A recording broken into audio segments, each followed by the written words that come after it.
Okay, hello everybody. My name is Hendrik Bierlee, or Henk. I'm a PhD student from Monash University, and this is joint work with my supervisors. And let me get the this thing out of the way. Right. Okay, this is the best I can do. So it is joint work with my supervisors, Hendrik, Peter Stuckey, Dekker, Graeme, Gange, and Guido, Tack. So today we are talking about solving problems with satisfiability solvers, because nowadays satisfiability solvers, they can solve large and complex problems, but they cannot do anything before the problem is encoded or reduced to set. So for instance, P, XOR, Q needs to be encoded into two clauses, P or Q, and not P or not Q. There are generally, for complicated problems, there are many choices of encodings, and the choice of encoding is actually critical for the solver performance. So let's look at an example first. Job shop scheduling. We will start with this high-level constraint programming look at it, a mini-sync model in which you can see we introduce some variables x on line 2, and then we have the central disjunctive constraint to make sure that tasks on the same machine do not overlap. The domains of every variable is as big as the horizon, and that's important. The constraint encoding of our disjunctive is determined by the encoding that we choose for the variables. And at least two choices arise here. We could encode the x with the order encoding, or we could use the binary encoding. And the order encoding would create a very large encoding, but it would be propagation complete. But the binary encoding would have a much smaller, compact encoding with weaker propagation. So what is fastest? Well, in this case, that depends on the instance's horizon, because strong propagation is nice, but it suffers from diminishing returns if the problem gets too big, if millions and millions of variables, then you might want to have the binary encoding. But inevitably, the best encoding will actually call for a mix of variable encodings, because what if different tasks have different domain sizes?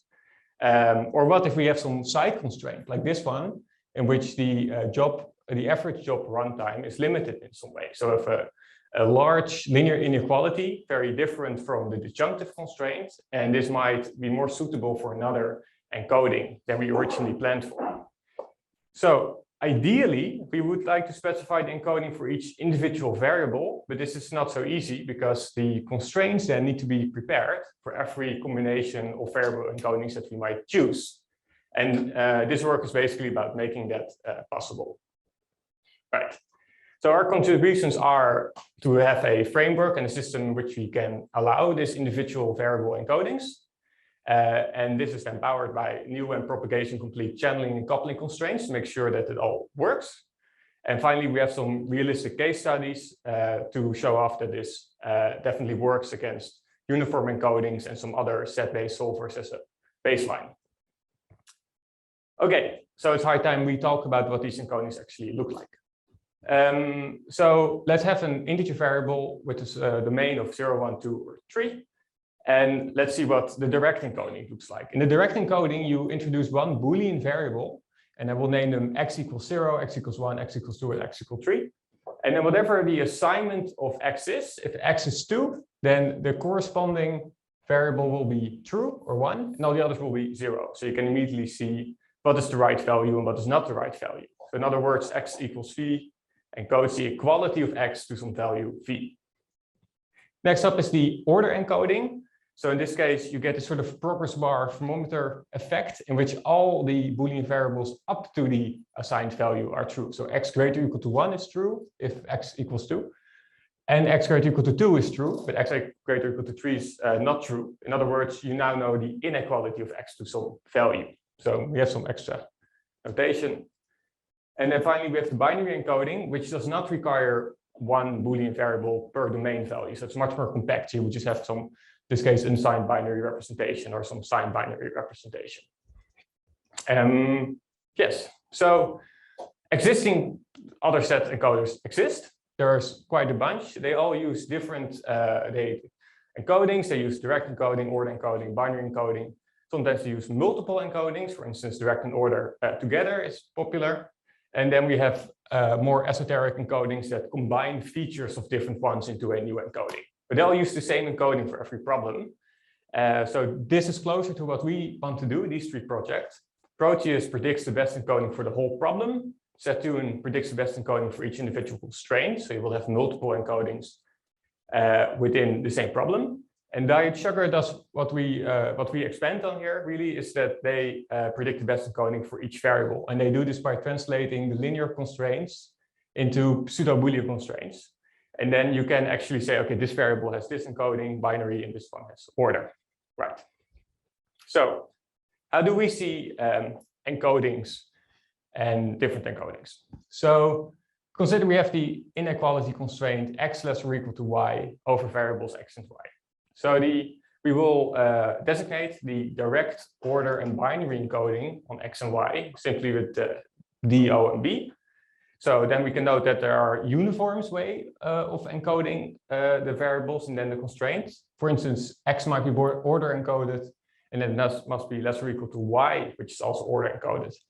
In that case, you would have many classes, binary classes like this, of the form that when x is greater or equal to v, then y must also be greater or equal to v. X pushes up y.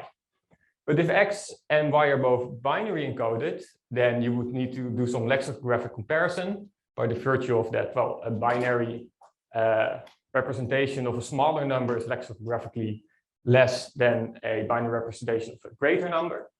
So that is how you would handle that. And you would get different kinds of classes with different kinds of characteristics.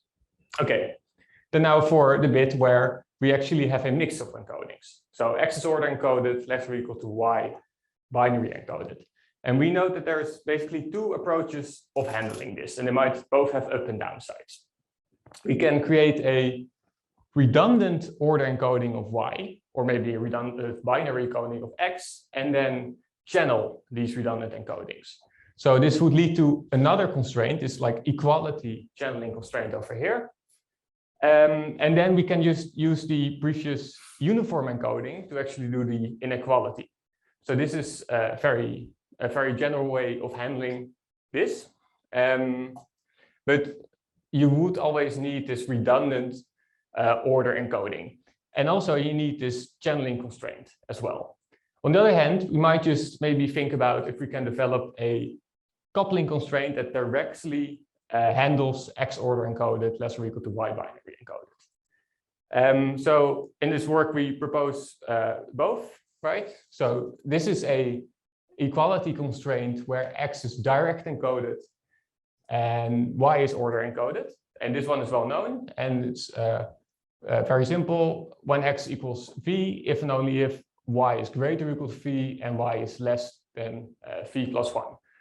In this case, x and y will always take the same value. Yeah, so for order binary, it's a little bit more involved. So what we have to do is basically look at the table to the right here.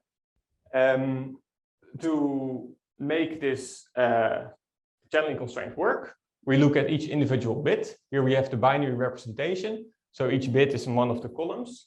If you look in the center column, we can see that there are these repeating runs of zeros and ones. So we have 0, 0, 1, 1, 0, 0, 1, 1. And it turns out we can constrain every one of these segments individually. So if we look at the segment over here that covers this area of 4, 5, right? Then when the bit of y, which is the binary encoded variable, is false, then we might be within this segment. But if it's true, then there's only two possibilities left for x. X needs to either be pushed up to be greater or equal to 6, or it needs to be pushed down to be less than 4. So this leads to the clause that, like, well, either this bit here has the value 0, right? Or x must be before the segment, or it must come after the segment. So this leads to a very compact encoding because all the clauses are only of size 3, they're ternary, right? And as the bits become more significant, these runs have become larger and larger, so you need less and less. And less and less clauses. You only need 2 clauses per segment. And you can note that we never have to actually constrain anything to do with x greater or equal to 5. Okay, so this would still then need that redundant encoding of y. We could instead also think about if we can directly constrain these two variables. So how we will do that is with the constraint of this form, where when x is greater than some value phi, we're going to flip certain bits of the binary encoding of y to true. And the bits we're going to try to flip are the ones that are 0. For instance, if 2 in binary is 0, 1, 0, right, then any greater value that is binary represented in binary needs to flip one of these two bits to true. So that would lead to this class. So a little bit different from the channeling is now that the classes have a variable length. They might be like logarithmic in size. Right, and you need one class for the whole domain, but the upside is that you don't need a whole redundant encoding. So that is just inequality with two variables, right? So that is so we need some more coupling constraints, and the other ones that we introduce that we can constrain more interesting problems are to talk about linear integer constraints, which can be encoded into pseudo-Boolean, and we do it a little bit differently from the other work. And the element constraint, where we have variables x, y, and a variable array a. And the thing about these two constraints is that they can, of course, have an arbitrary number of variables, and every one of these variables can have any of the three encodings that we talked about. So, and then we also came across the necessity to have a closer look at views.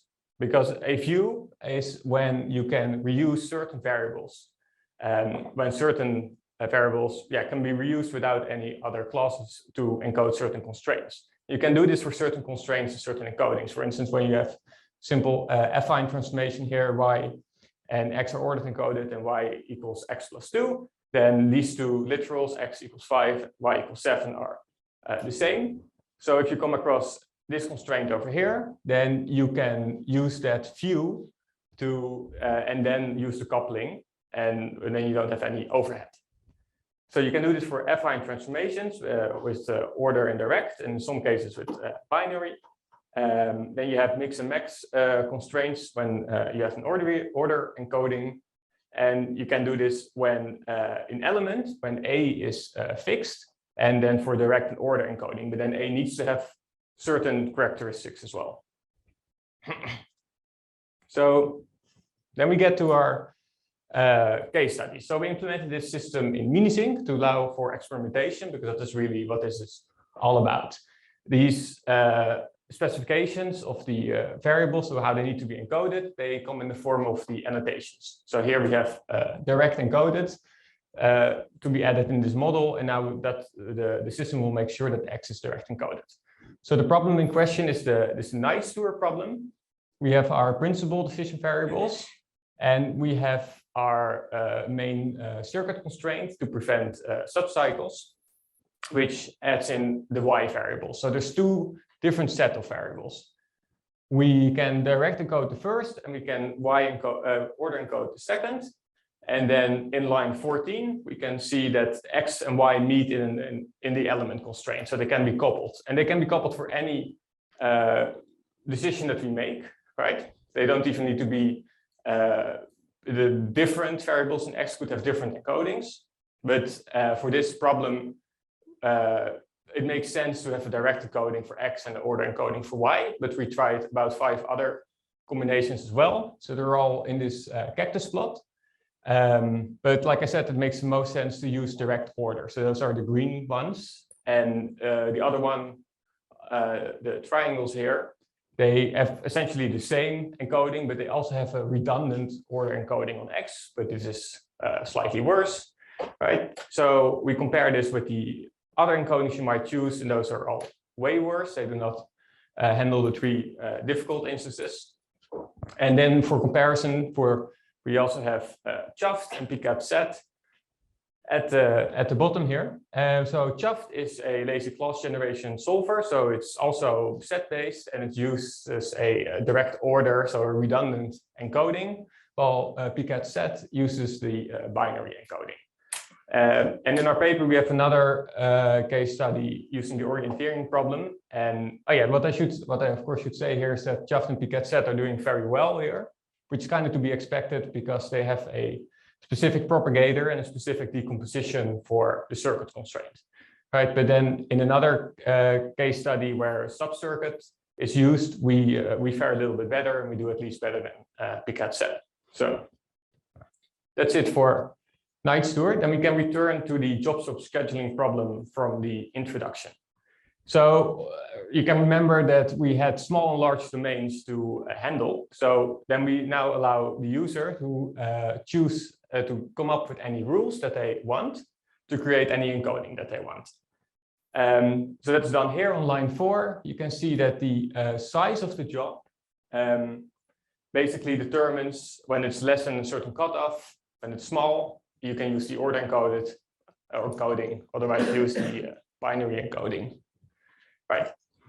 So then the results look like this. All the way to the left is the order encoding. So it doesn't solve well, but it's also hard to compile because you get so many variables. Then we have the binary encoding, which does a lot better, but it misses the propagation on those variables where it could potentially have done that if they were order encoded, and that is in our last line over here. Right. And then we have the job shop scheduling with a side constraint on the average job runtime.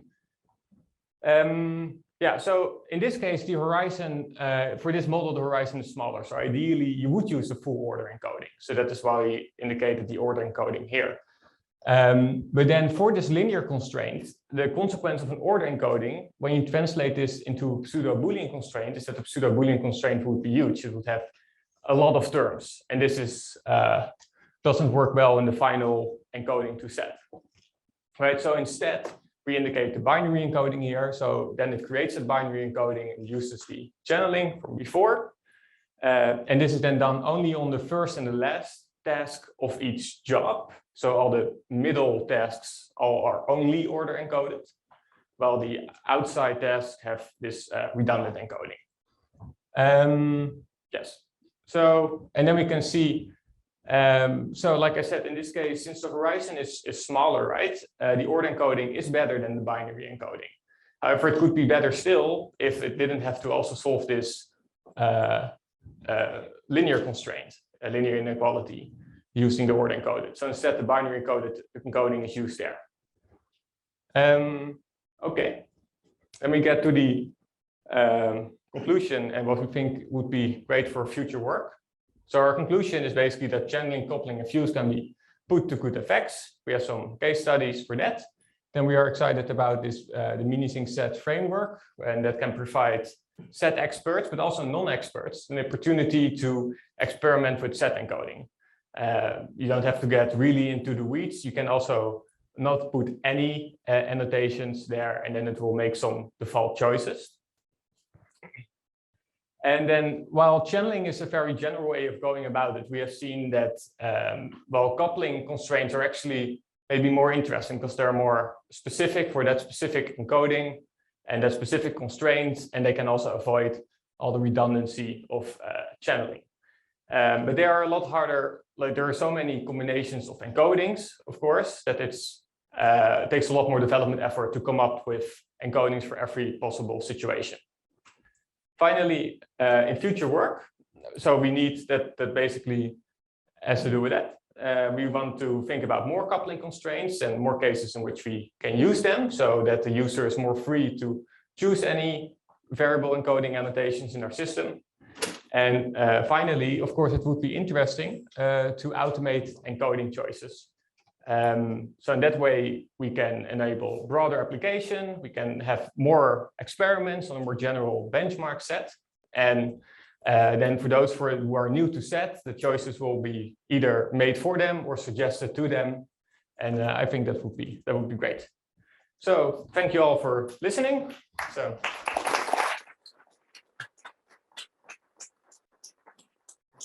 If there's any questions, please.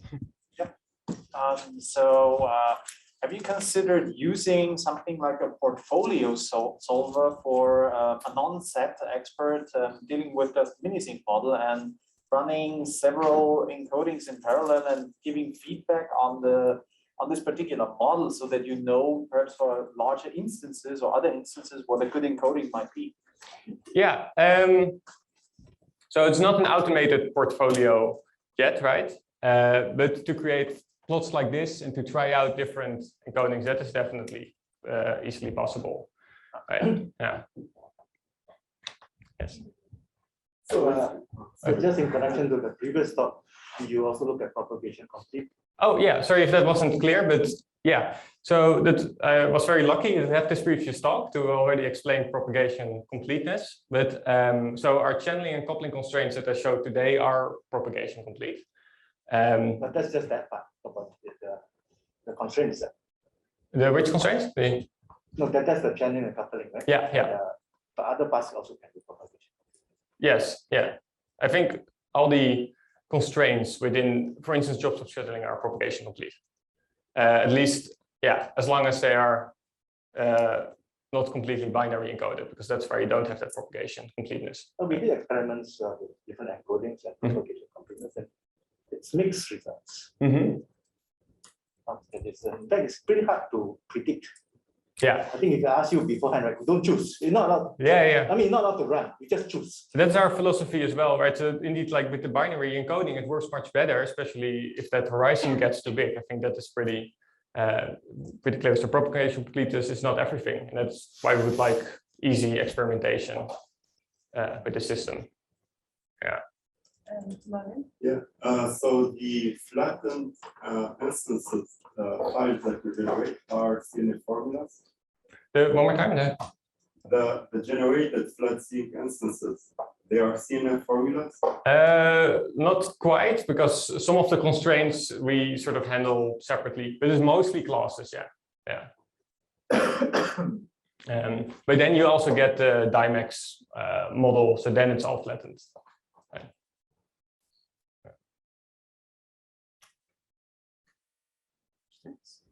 Hey, thank you so much. It was very exciting to be here at my first conference.